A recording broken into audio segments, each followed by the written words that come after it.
জানবো বাজার পরিস্থিতি। ভোলায় মাংসের দাম স্থিতিশীল থাকলেও মাছের দাম আকাশ ছোঁয়া।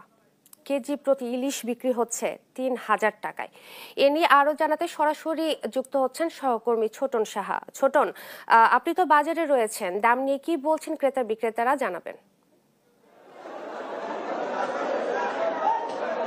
আজকে যে ছুটির দিনে বাজার দর যে পরিস্থিতি, বলা যায় যে মাছ এবং মাংসের দাম এখনো সেই অপরিবর্তিত রয়েছে এবং আমরা দেখেছি সবচেয়ে বেশি যে দামটি বেশি রয়েছে ইলিশ মাছের দাম বেশি রয়েছে, যেটি কেজিতে বিক্রি হচ্ছে ২,৫০০ থেকে ৩,০০০ টাকা এবং অন্যান্য মাছের দামও কিন্তু আকাশচুম্বী। আমরা বাজারে এসে ক্রেতাদের সাথে কথা বলেছি, তাদের অভিযোগ একটাই যে আসলে মাছের দাম কিন্তু ব্যবসায়ীরা নিজেদের ইচ্ছে মতো বাড়িয়ে দিচ্ছেন, এমনটি কিন্তু তারা অভিযোগ করছেন। এবং অন্যান্য মাছের মধ্যে চিংড়ি মাছও কিন্তু কেজিতে বিক্রি হতে দেখেছি আমরা ১,০০০ থেকে ১,৫০০ টাকা, এবং রুই কাতাল থেকে শুরু করে অন্যান্য যে নদী এবং সামুদ্রিক যে মাছ রয়েছে সেগুলোর দামও বলা যায় আকাশ ছোঁয়া, যেগুলো কিন্তু ৫০ থেকে গড়ে ১০০ টাকা বেড়েছে। মাংসের বাজারে যে পরিস্থিতি সেটি যদি জানাতে চাই, গরুর মাংস কেজিতে কিন্তু আজকে বিক্রি হচ্ছে ৭৫০ টাকা, যেটি ছিল ৭০০ টাকা, এবং একই সাথে খাসির মাংসের দাম কিন্তু সেই অপরিবর্তিত রয়েছে।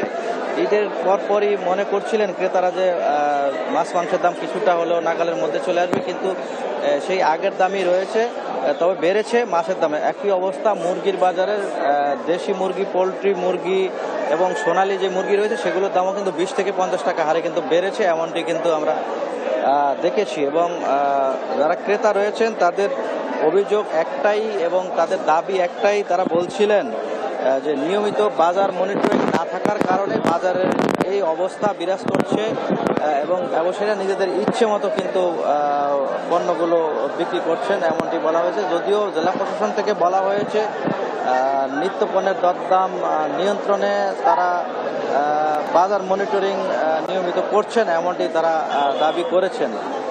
তো এমনই অবস্থায় ব্যবসায়ীরা বলছিলেন যে এই মুহূর্তে আসলে যে ইলিশের প্রাপ্যতা নদী এবং সমুদ্রে কম থাকার কারণে স্থানীয় বাজারগুলোতে সেই দাম বেড়েছে, অর্থাৎ সরবরাহ কম থাকার কারণে দরদাম কিছুটা বেশি, এমনটি ব্যবসায়ীরা বলছিলেন। এবং একই সাথে তাদের অভিযোগ পরিবহন ভাড়া বৃদ্ধির ফলেও কিন্তু এই যে মাছ এবং মাংসের দাম কিছুটা বেড়েছে। তো এ ছিল আমার কাছে ছুটির দিনে বাজার দর পরিস্থিতি নিয়ে সর্বশেষ তথ্য। ইশরাত, ধন্যবাদ আপনাকে। ভোলা থেকে বাজার পরিস্থিতি নিয়ে বিস্তারিত জানাচ্ছিলেন সহকর্মী ছোটন সাহা।